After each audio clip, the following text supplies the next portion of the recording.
ಜೈಲಿನಲ್ಲಿ ಕೊಲೆ ಆರೋಪಿ ದರ್ಶನ್ಗೆ ರಾಜಾತಿಥ್ಯ ಕೊಡಲಾಗ್ತಾ ಇದೆ ಅನ್ನೋದಕ್ಕೆ ಮತ್ತಷ್ಟು ಪುರಾವೆಗಳು ಇದೀಗ ಗೊತ್ತಾಗ್ತಾ ಇದೆ. ಸಂಜೆ ಸಂದರ್ಭದಲ್ಲಿ ಒಂದು ಫೋಟೋ ಲಭ್ಯ ಆಗಿತ್ತು. ಅಲ್ಲೇ ಆರಾಮಾಗಿ ಅವರು ಸಿಗರೇಟ್ ಸೇರ್ತಾ ಕಾಫಿ ಮಗ್ಗನ್ನ ಹಿಡ್ಕೊಂಡಿರುವಂತದ್ದು. ಈಗ ಒಂದು ವಿಡಿಯೋ ಕೂಡ ಬಹಿರಂಗ ಆಗಿದೆ. ಗಾರ್ಡನ್ ನಲ್ಲಿ ಸಿಗರೇಟ್, ಬ್ಯಾರಕ್ ನಲ್ಲಿ ವಿಡಿಯೋ ಕಾಲ್.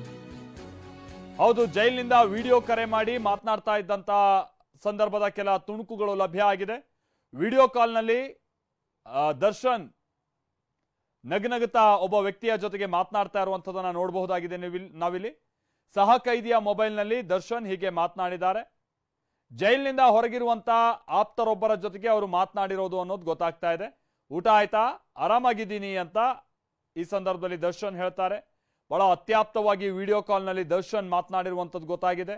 ರೆಡ್ಡಿ ಎಂಬಾತನ ಸ್ಟೇಟಸ್ ನಲ್ಲಿ ಹರಿದಾಡಿರುವಂತಹ ವಿಡಿಯೋ ಇದು. ಜೈಲಲ್ಲೂ ಬಿಂದಾಸ್ ಲೈಫ್ ಅನ್ನ ಲೀಡ್ ಮಾಡ್ತಾ ಇದ್ದಾರೆ ದರ್ಶನ್ ಅನ್ನೋದಕ್ಕೆ ಬಹಳಷ್ಟು ಪುರಾವೆಗಳು ಮೇಲಿನ ಮೇಲೆ ಲಭ್ಯ ಆಗ್ತಾ ಇದೆ.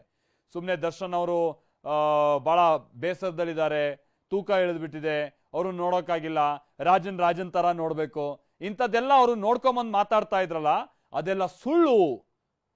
ಆಮೇಲೆ ಜೈಲಾಧಿಕಾರಿಗಳು ಕೂಡ ಇದ್ರಲ್ಲಿ ಬಹಳ ಚೆನ್ನಾಗಿ ಶಾಮೀಲಾಗಿದ್ದಾರೆ. ದರ್ಶನ್ ವೆಯ್ಟ್ ಲಾಸ್ ಆಗಿರೋದೆಲ್ಲ ಸುಳ್ಳು, ಒಳ್ಳೆ ಊಟ ಕೊಡ್ತಿದೀವಿ ಅಂತೆಲ್ಲ ಅವರೆಲ್ಲ ಹೇಳ್ತಾ ಇದ್ರಲ್ಲ, ಒಳಗಿಂದೊಳಗೆ ಈ ತರದೆಲ್ಲ ಸೆಟಪ್ ಅನ್ನ ಬಹಳ ಚೆನ್ನಾಗಿ ಮಾಡ್ಕೊಂಡಿದ್ದಾರೆ ಅನ್ನುವಂಥದ್ದು ಗೊತ್ತಾಗ್ತಾ ಇದೆ. ಹೌದು, ಕೊಲೆ ಕೇಸ್ನಲ್ಲಿ ಜೈಲು ಸೇರಿರುವಂತಹ ದರ್ಶನ್ ಮನೆ ಊಟ ಬೇಕು ಅಂತ ಕೋರ್ಟ್ ಮುಂದೆ ಗೋಗರಿತಾ ಇದ್ದಾರೆ. ಜೈಲಿನಲ್ಲಿ ಸೊರಗಿ ಹೋಗಿದ್ದಾರೆ, ಕುಗ್ಗಿ ಹೋಗಿದ್ದಾರೆ ಅಂತ ತಮ್ಮವರ ಕಡೆಯಿಂದ ಹೇಳಿಕೆಯನ್ನ ಕೂಡ ಕೊಡಿಸ್ತಾ ಇದ್ದಾರೆ. ಜೈಲಾಧಿಕಾರಿಗಳು ಕೂಡ ದರ್ಶನ್ಗೆ ಸಾಮಾನ್ಯ ಕೈದಿಗೆ ಕೊಡ್ತಾ ಇರೋ ಸೌಲಭ್ಯಗಳನ್ನಷ್ಟೇ ನೀಡಲಾಗ್ತಾ ಇದೆ ಅಂತ ಹೇಳ್ತಾ ಇದ್ರು. ಕೋರ್ಟ್ಗೂ ಕೂಡ ಒಂದು ಅಫಿಡವಿಟ್ ಅನ್ನ ಸಲ್ಲಿಸಿದ್ರು. ಆದ್ರೆ ಅಸಲಿ ಚಿತ್ರಣ ಇವತ್ತು ಬಯಲಾಗಿದೆ. ಜೈಲಿನಲ್ಲಿ ರೌಡಿ ಶೀಟರ್ಗಳ ಜೊತೆಗೆ ಕೊಲೆ ಆರೋಪಿ ದರ್ಶನ್ ಬಿಂದಾಸ್ ಆಗಿ ಸಿಗರೇಟ್ ಹಿಡ್ಕೊಂಡು ಕುಳಿತುಕೊಂಡಿರುವಂತ ಫೋಟೋ ನಿಜ ದರ್ಶನವನ್ನ ಬಯಲು ಮಾಡಿದೆ. ಮನೆ ಊಟವಿಲ್ಲದ ದೇಹವಂತ ಅಲ್ವೇ ಅಲ್ಲ, ಕೊಲೆ ಮಾಡಿರೋ ಪಶ್ಚಾತ್ತಾಪವೋ ಇಲ್ಲ, ಹಾಸಿಗೆ ಇಲ್ಲದೆ ವಿಲವಿಲ ಅಂತ ಒದ್ದಾಡ್ತಿರೋ ಲಕ್ಷಣವಂತ ಕಾಣ್ತಿಲ್ಲ. ಎಲ್ರೂ ಅಂದುಕೊಂಡಂತೆ ದರ್ಶನ್ ಸೊರಗಿ ಹೋಗಿಲ್ಲ. ಜೈಲಿನಲ್ಲಿ ಕಂಬಿ ಹಿಂದೆ ಕಷ್ಟವನ್ನು ಅನುಭವಿಸ್ತಾ ಆಗಿಲ್ಲ. ತಪ್ಪು ಮಾಡಿದವರು ಶಿಕ್ಷೆ ಅನುಭವಿಸಬೇಕಾದ ಜಾಗದಲ್ಲಿ ದರ್ಶನ್ ಬಿಂದಾಸ್ ಆಗಿದ್ದಾನೆ.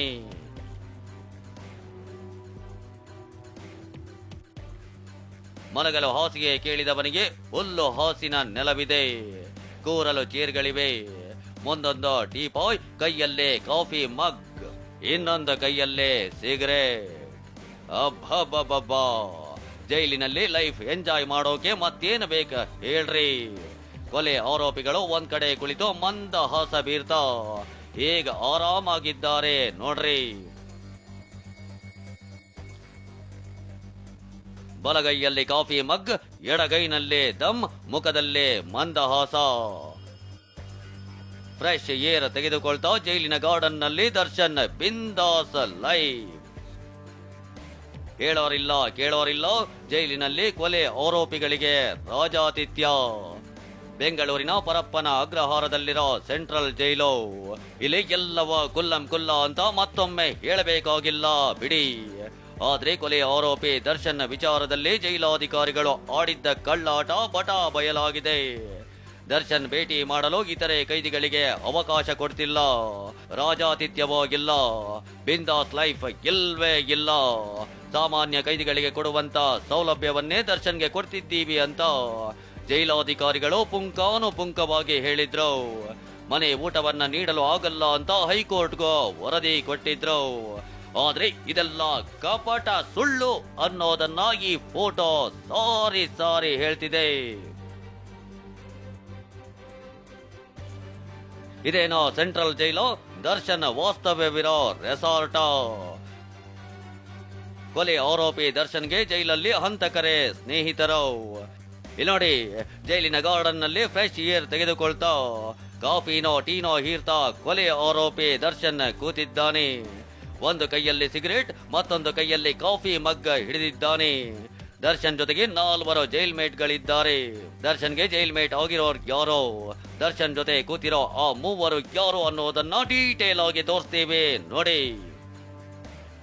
ದರ್ಶನ್ ಪಕ್ಕದಲ್ಲಿ ಬ್ಲಾಕ್ ಟಿ ಶರ್ಟ್ ಹಾಕಿಕೊಂಡು ಕೂತಿರೋ ಇವನು ವಿಲ್ಸನ್ ಗಾರ್ಡನ್ ನಾಗ, ನಟೋರಿಯಸ್ ಕ್ರಿಮಿನಲ್ ಆಗಿರೋ ನಾಗ, ಬೆಂಗಳೂರು ದಕ್ಷಿಣ ವಿಭಾಗದ ರೌಡಿ ಶೀಟರ್. ಸಿದ್ದಾಪುರ ಮಹೇಶ್ ಕೊಲೆ ಪ್ರಕರಣದಲ್ಲೇ ಜೈಲು ಪಾಲಾಗಿದ್ದಾನೆ.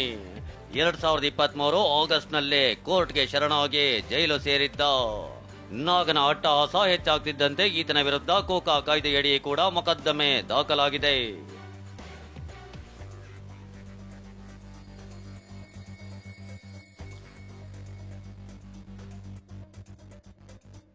ದರ್ಶನ್ ಎದುರು ಕೊರಳಲ್ಲಿ ಟವಲ್ ಹಾಕಿಕೊಂಡು ಕೂತಿರೋ ಇವನ ಕುಳ್ಳ ಸೀನಾ ಶ್ರೀನಿವಾಸ್ ಅಲಿಯಾಸ್ ಕುಳ್ಳ ಸೀನಾ ಕೂಡ ರೌಡಿ ಶೀಟರ್. ಕೋಣನಕುಂಟೆ ಠಾಣಾ ವ್ಯಾಪ್ತಿಯ ರೌಡಿ ಶೀಟರ್ ಆಗಿದ್ದಾನೆ.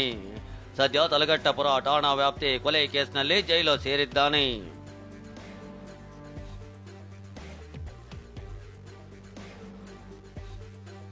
ದರ್ಶನ್ ಎದುರಿಗೆ ಕೂತಿರೋ ನಾಗರಾಜ್ ಅಲಿಯಾಸ್ ನಾಗ ದರ್ಶನ್ ಆಪ್ತ ಹಾಗೂ ಮ್ಯಾನೇಜರ್ ರೀತಿ ಇದ್ದ. ರೇಣುಕಾ ಸ್ವಾಮಿ ಕೊಲೆ ಕೇಸ್ನ 11ನೇ ಆರೋಪಿಯಾಗಿದ್ದಾನೆ. ಪಾರ್ಟಿ ಸೇರಿದಂತೆ ಎಲ್ಲೆಡೆ ದರ್ಶನ್ ಜೊತೆಗೆ ಇರ್ತಿದ್ದ. ರೇಣುಕಾ ಸ್ವಾಮಿ ಕೊಲೆ ವೇಳೆ ಕೂಡ ದರ್ಶನ್ ಜೊತೆಗಿದ್ದು ಕಾಲಿಂದ ಒದ್ದಿದ್ದ ಆರೋಪದಲ್ಲಿ ಜೈಲು ಸೇರಿದ್ದಾನೆ. ಈ ಫೋಟೋ ನೋಡಿದ ಮೃತ ರೇಣುಕಾ ಸ್ವಾಮಿ ಕುಟುಂಬ ಜೈಲಾಧಿಕಾರಿಗಳ ವಿರುದ್ಧ ಕಿಡಿಕಾರಿದೆ. ಪ್ರಕರಣವನ್ನ ಸಿಬಿಐಗೆ ವಹಿಸಬೇಕು ಅಂತ ಒತ್ತಾಯಿಸಿದೆ. ಜೈಲಾಗಿರ್ಬೇಕು, ವಿನಾ ಜೈಲಿಲ್ಲ. ನಾವು ಚೀಫ್ ಮಿನಿಸ್ಟರ್ ಕಂಡಾಗ ಅವರು ಖಂಡಿತವಾಗಿ ನಮಗೆ ನ್ಯಾಯ ಸಿಗುತ್ತೆ, ನಾ ಪೊಲೀಸ್ನವ್ರಿಗೆ ಫ್ರೀ ಹ್ಯಾಂಡ್ ಕೊಟ್ಟಿದ್ದೀನಿ, ನಿಮಗೆ ತಪ್ಪಿದ ಶಿಕ್ಷೆ ಆಗುತ್ತೆ ಅಂತ ಭರವಸೆ ಕೊಟ್ಟು ನಮಗೆ ಆತ್ಮಸ್ಥೈರ್ಯ ಹೇಳಿದ್ದು. ಇದರ ಮುಖಾಂತರ ನಾನು ಸರ್ಕಾರವನ್ನು ಸರ್ಕಾರದ ಕೈ ಮುಗಿದು ಕೇಳ್ಕೊಂತೀನಿ, ಅವರಿಗೆ ತಪ್ಪಿಸಿದ್ರೆ ಆಗಬಾರ್ದು. ಈ ಆಕ್ರೋಶದ ಬೆನ್ನಲ್ಲೇ ಕಾರಾಗೃಹ ಇಲಾಖೆ ಡಿಜಿಪಿ ಮಾಲಿನಿ ಕೃಷ್ಣಮೂರ್ತಿ ರಾಜಾತಿಥ್ಯ ವಿಚಾರವನ್ನ ತನಿಖೆಗೆ ಆದೇಶಿಸಿದ್ದಾರೆ. ಪ್ರಕರಣದ ಬಗ್ಗೆ ಸಂಪೂರ್ಣ ವರದಿ ನೀಡುವಂತೆ ಅಧಿಕಾರಿಗಳಿಗೆ ಸೂಚಿಸಿದ್ದಾರೆ. ಅಷ್ಟಕ್ಕೂ ಜೈಲು ನಿಯಮಗಳ ಪ್ರಕಾರ ಗಾಂಜಾ ಸೇರಿದಂತೆ ಇತರೆ ಯಾವುದೇ ಮಾದಕ ವಸ್ತುಗಳು, ಹಣ, ಆಭರಣವನ್ನ ಹೊರಗಿನಿಂದ ಸ್ವೀಕರಿಸುವಂತಿಲ್ಲ. ಕೈದಿಗಳು ತಮ್ಮ ಬಳಿ ಇಟ್ಟುಕೊಳ್ಳುವಂತಿಲ್ಲ. ಒಂದೇ ಪ್ರಕರಣದ ಆರೋಪಿಗಳು ಒಟ್ಟಿಗೆ ಇರಬಾರದು ಎಂಬ ನಿಯಮ ಕೂಡ ಇದೆ. ಆದರೆ ಈ ಫೋಟೋದಲ್ಲಿ ಎಲ್ಲವ ಉಲ್ಲಂಘನೆಯಾಗಿದೆ. ನಿವೃತ್ತ ಪೊಲೀಸ್ ಅಧಿಕಾರಿಗಳು ಕೂಡ ರಾಜಾತಿಥ್ಯದ ಬಗ್ಗೆ ಆಕ್ರೋಶ ಹೊರಹಾಕಿದ್ದಾರೆ. ಮನೆ ಊಟ ಕೂಡ ರೆಫ್ಯೂಸ್ ಮಾಡಿದ್ದಾರೆ.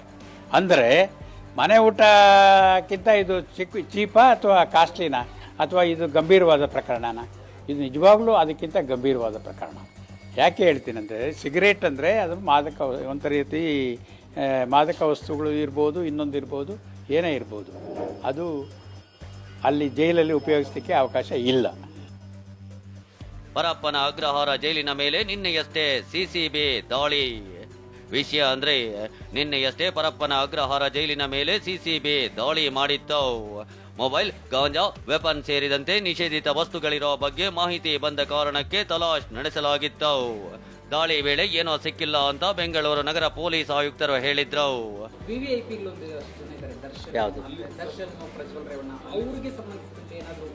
ಯಾವುದು ಇನ್ಕ್ರಿಮಿನೇಟಿಂಗ್ ಯಾವುದು ಎಲ್ಲೂ ಸಿಕ್ಕಿಲ್ಲ ಅಂತ ಪೂರ್ವ ಮಾಹಿತಿಯನ್ನು ನಮಗೆ ಕೊಟ್ಟಿದ್ದಾರೆ. ನಂತರದಲ್ಲಿ ಎಲ್ಲ ಬರಗಳಲ್ಲೂ ಚೆಕ್ ಮಾಡ್ತಾರೆ.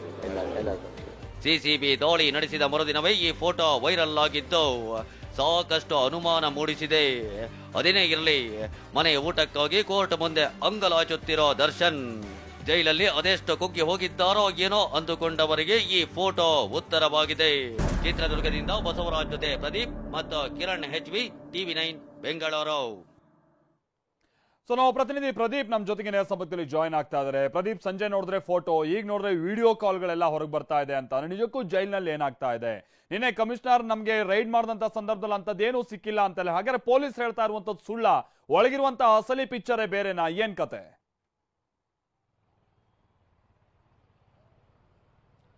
ಖಂಡಿತ ಮಾಲ್ತೇಶ್, ಜೈಲಿನ ಬಗ್ಗೆ ಗೊತ್ತಿರೋರಿಗೆ ಇದರ ಕಹಾನಿ ಗೊತ್ತಿರುವಂಥದ್ದು. ಯಾಕಂತ ಹೇಳಿದ್ರೆ ಈ ಹಿಂದೆನೂ ಸಹ ಜೈಲಿನಲ್ಲಿ ಮಾದಕ ವಸ್ತು ಇರ್ಬೋದು, ಮೊಬೈಲ್ ಇರ್ಬೋದು, ಎಲ್ಲ ರೀತಿಯಂಥ ವಸ್ತುಗಳು ಸಪ್ಲೈ ಆಗುತ್ತೆ ಆರೋಪಿಗಳಿಗೆ ಅಂತ ದೊಡ್ಡ ಆರೋಪ ಇತ್ತು. ಈ ಆರೋಪಕ್ಕೆ ಇವತ್ತು ಪುಷ್ಟಿ ಕೊಡುವಂತೆ, ಅದರಲ್ಲೂ ಸಹ ದರ್ಶನ್ಗೆ ಕೊಟ್ಟಿರುವಂತಹ ಫೆಸಿಲಿಟಿ ಬಗ್ಗೆ ಇವತ್ತು ಒಂದು ಫೋಟೋ ಮತ್ತು ವಿಡಿಯೋ ವೈರಲ್ ಆಗಿರುವಂಥದ್ದು. ಜೈಲಿನ ಒಂದು ಕರಾಳ ಮುಖವನ್ನು ಹೊರತೆಗೆದಿರುವಂಥದ್ದು. ಅಂದರೆ ದರ್ಶನ್ಗೆ ಸಂಜೆ ವೈರಲ್ ಆದಂತಹ ವಿಡಿಯೋದಲ್ಲಿ ರೌಡಿ ಶೀಟರ್ಗಳ ಜೊತೆ ಕಾಫಿ ಕುಡಿತಾ ಸಿಗರೇಟ್ ಸೇದಂತಹ ಫೋಟೋ ಆಗಿದ್ರೆ, ಇವಾಗ ಜೈಲಿನಲ್ಲಿ ಇನ್ನೊಬ್ಬ ಸಹ ಕೈದಿ ದರ್ಶನ್ಗೆ ಮೊಬೈಲನ್ನು ತಂದುಕೊಟ್ಟು ತನ್ನ ಆಪ್ತನ ಜೊತೆ ಮಾತನಾಡುವಂತೆ ಮೊಬೈಲನ್ನು ಕೊಡ್ತಾನೆ. ಈ ವೇಳೆ 15 ಸೆಕೆಂಡ್ಗಳ ಕಾಲ ದರ್ಶನ್ ಇನ್ನೊಂದು ಮೊಬೈಲ್ನಲ್ಲಿ ಮಾತಾಡ್ತಿದ್ದಂತಹ ವ್ಯಕ್ತಿ ಜೊತೆ ಮಾತಾಡಿ ಊಟ ಆಯ್ತಾ, ಆರಾಮಾಗಿದ್ದೀರಾ ಅಂತ ಕೇಳಿರುವಂಥದ್ದು. ಅಂದರೆ ಎಲ್ಲೋ ಒಂದು ಕಡೆ ಕೇವಲ ದರ್ಶನ್ ಅಲ್ಲ, ಇಡೀ ಆರೋಪಿಗಳಿಗೆ ಎಲ್ಲರಿಗೂ ಸಹ ಜೈಲಿಗೆ ಹೋಗುವಂಥ ಆರೋಪಿಗಳಿಗೆ ಮೊಬೈಲ್ ಫೆಸಿಲಿಟಿ ಮತ್ತು ಇನ್ನಿತರ ಫೆಸಿಲಿಟಿಗಳನ್ನು ಜೈಲಿನ ಅಧಿಕಾರಿಗಳು ಮಾಡಿಕೊಡ್ತಾ ಇದ್ದಾರೆ ಅನ್ನೋಂಥ ದೊಡ್ಡ ಒಂದು ಪ್ರಶ್ನೆ ಇದೆ. ಇದಕ್ಕೆಲ್ಲವೂ ಸಹ ಗೃಹ ಸಚಿವರು ಮತ್ತು ಜೈಲಿನ ಅಧಿಕಾರಿಗಳು ಉತ್ತರವನ್ನು ನೀಡಬೇಕಾಗಿದೆ Maltesh. Okay thank you Pradeep.